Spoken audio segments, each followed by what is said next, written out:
Greetings everybody and welcome back to this brand new episode of Some Bond Geek Talks About with me, your host, the name's Stevens. Henry Stevens. Everybody, how'd you do? Hope you're all well. Hope you're enjoying a good Bond book, a good Bond film, a good Bond video game, a good James Bond property of any sort, whatever you are. I hope you're enjoying it out there, everybody. Because today we're going to finally discuss Sean Connery's last official performance as James Bond 007 in the official James Bond franchise. Also the first James Bond film of the 1970s, 1971. We are going to discuss Diamonds Are Forever. Yes, also known as the Bling Bling James Bond. Don't ask me why I did the Bling Bling, but I've always known Diamonds Are Forever is known as the Bling Bling James Bond. Oh, that's so bad. I'm so sorry for doing that, but I did it. Hey, it's out there. Sorry, everybody. But anyhow, everybody, before we get into discussing Diamonds Are Forever, can I just ask if you just bear with me, allow me to a little bit of house cleaning right now, everybody. But can I ask, if you're not already subscribed to the channel, hey, why not? Why not subscribe to the channel? Get videos instantly as soon as they come out. And don't forget to click on the notification bell icon down below to receive future updates and videos when they arrive. And don't forget as well, everybody, if you're interested, always, because I love hearing your opinions, to like, comment and subscribe. But with that out of the way, everybody, let's now go and talk about Diamonds Are Forever. And here is my initial, first reactions to it, my very basic reactions, and we'll go into this more deeply. But essentially, everybody, Diamonds Are Forever, it's always been at the sort of lower side of my Bond ranking list. You know, if you want to rank Bond films 1 to 24, if you want to include the unofficial ones, 26 to 1, it's always been very low at the bottom. It always has been from a child, and it still probably is there now. But there is some good stuff in it. Someone online, Joseph Darlington, said that the Bond series is like sex and pizza. Even when it's bad, it's good.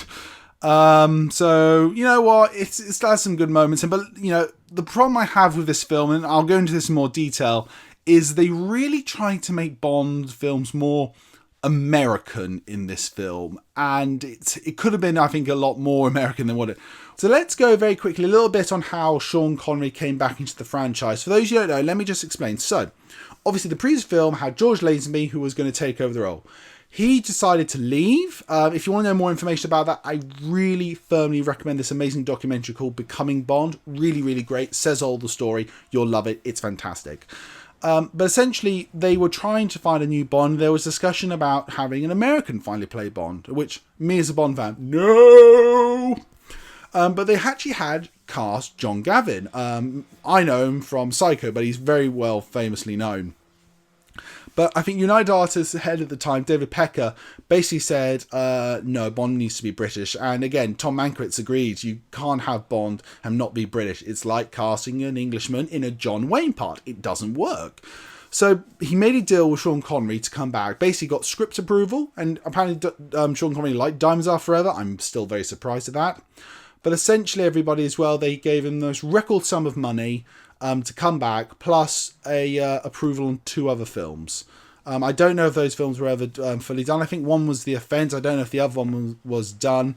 But basically, thanks to a lot of money and a 2-picture deal approval, he came back. And for the record, and God bless Sean Connery for this, he put all that money into a trust, Scott Educational Trust Fund, which allowed artists, you know, from all sorts to get money and access to fulfill their dreams if they stayed in Scotland.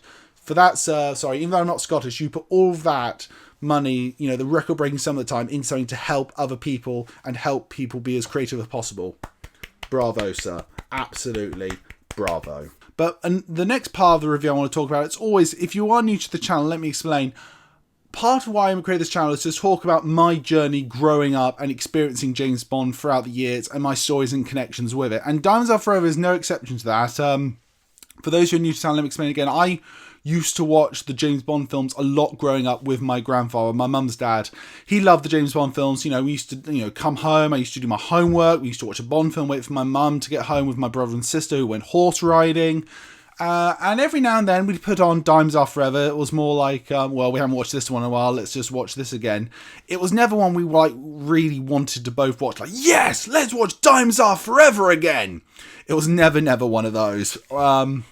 But hey, that's just how it happens, really. I mean, we just watched it. It was still a Sean Connery James Bond film. Had some interesting things in it, I suppose. But anyway, let's go on to the good and bad points of this film, because enough for a film that, you know, it's not really high ranking on my list. There's a lot to talk about with this film. I understand why people not often talk about films they don't like that much, because there's more to talk about. But anyhow, here are some of my bad points. And it's a mixture of a good and bad point here, everybody.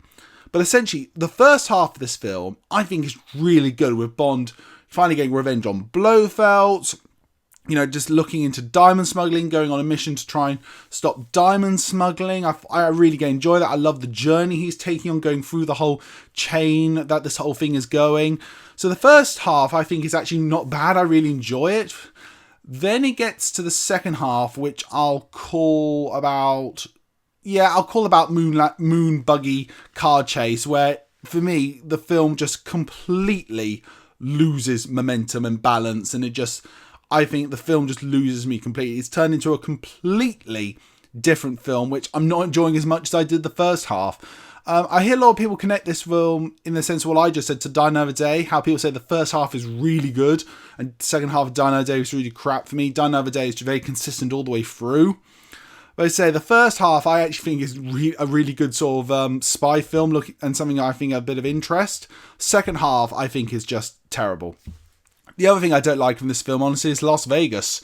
Nothing against the city itself. I've been meaning myself very much. I'd love to go to Las Vegas eventually one day.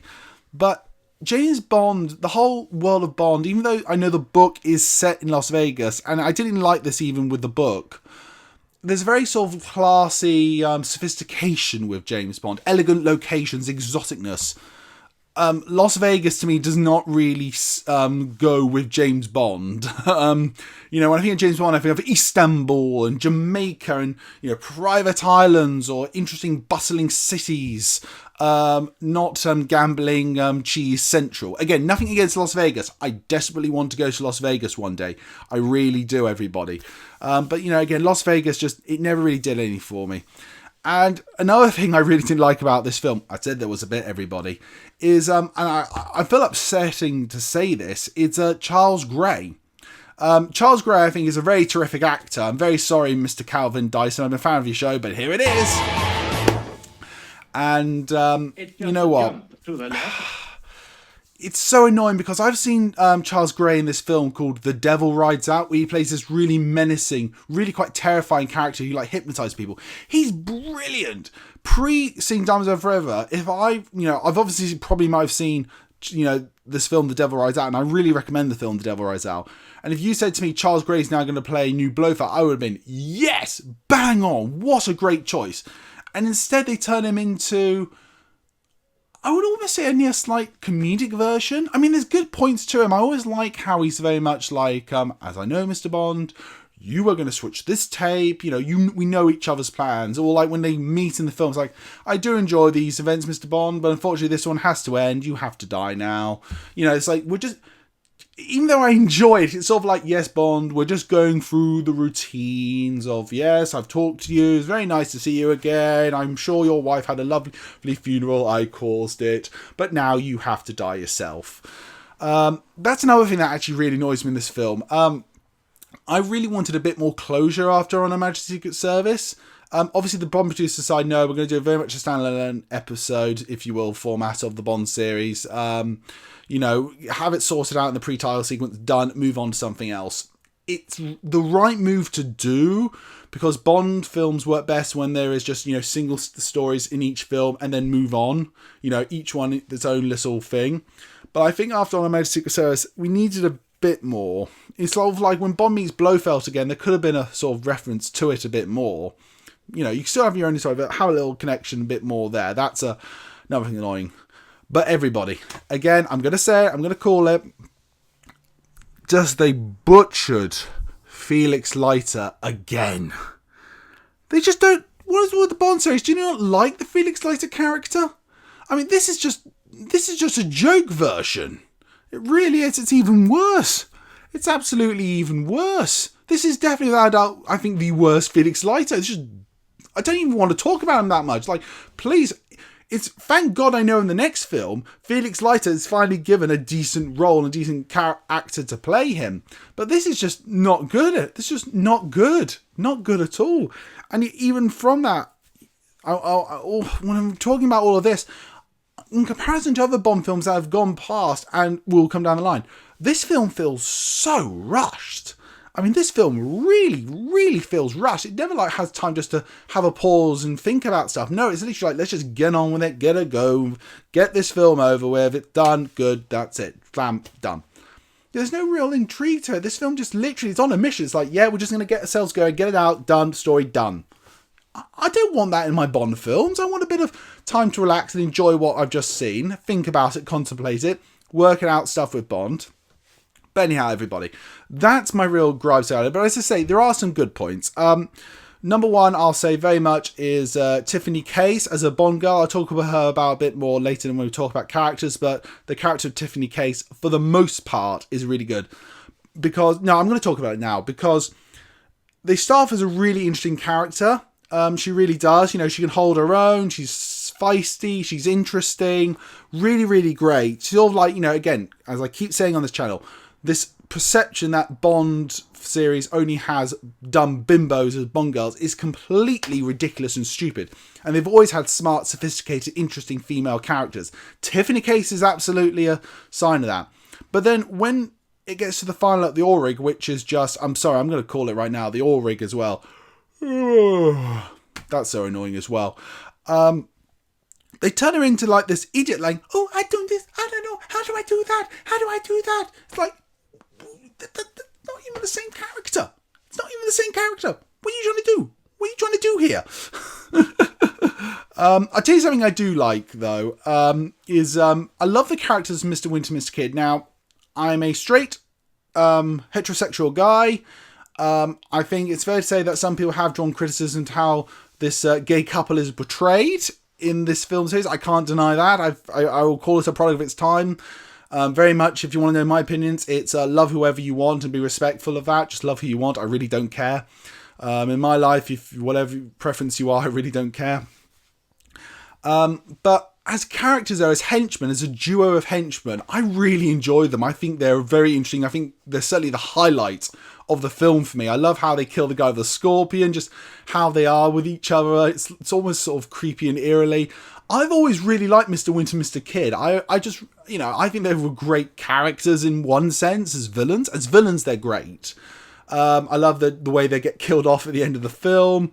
I've always enjoyed Mr. Winter, Mr. Kidd. Definitely one of the highlights as villains. And the Las Vegas car chase is also a bit bombastic, but that's the thing. But talking through all of this, everybody, and I'm not even, and for the record, if someone's shouting at the screen now, you haven't talked about the moon buggy scene, because it's just so bad and so terrible, I just want to forget about it. I mean, that was just Austin Powers level.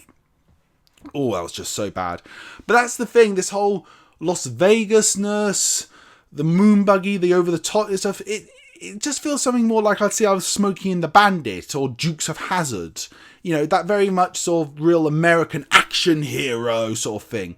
But that's not Bond, but they do it in this film. A lot of people put the blame on Tom Mankiewicz. Now, Tom Mankiewicz, I think, is actually a really good writer. He's one of my favourites, but this one, honestly, is a bit of a really downer. I didn't think he did a very good job with the script at all. This film, in so many ways, tried to make James Bond more like an American action hero, instead of being the ultimate British secret agent's hero. And that's where I think the film really, really goes wrong. But let's talk quickly about the characters. Obviously, we have Sean Connery coming back. I think this is a much better performance than what he did in You Only Live Twice. I think he puts a bit more charm and he puts as much elegance as he can into the movie without, say, being a bit over the top.